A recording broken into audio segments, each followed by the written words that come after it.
Welcome to Moo Moo Math and Science. In this video, let's go over how to convert from a percentage to a fraction and also a decimal.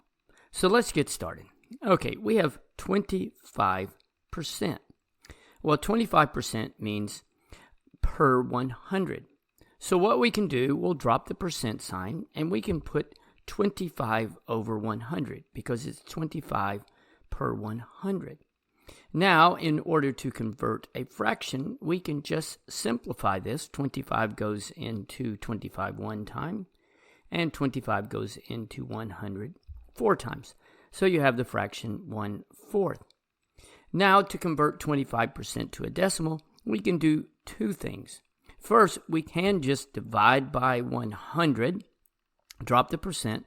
25 divided by 100, you can just move the decimal place two places to the left. You know, the decimal is implied that it's on the right.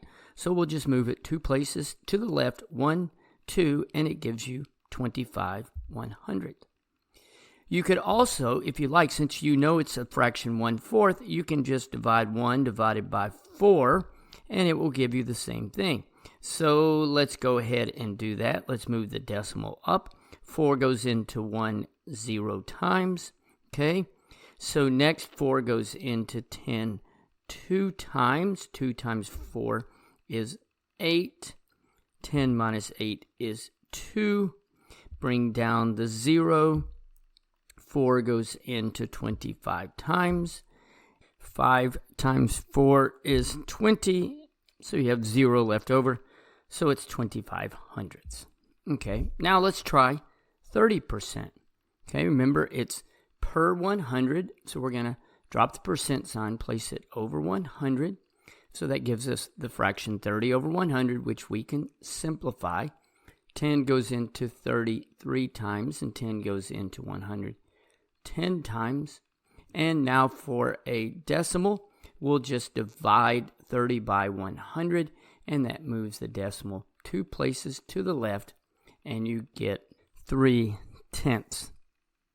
Now we have 125%. Again, it's per 100, so we will place 125 over 100. When we simplify, 25 goes into both. 25 goes into 125 5 times, and it goes into 100 4 times. And now, in order to get a decimal, we will just divide 125 by 100, and that gives, we move the decimal two places to the left, and that gives you 1 25 hundredths. Remember, you could also divide 5 by 4, and it will give you the same thing. I hope that was helpful. Thanks for watching, and remember, kindness multiplies kindness. Be kind to someone today.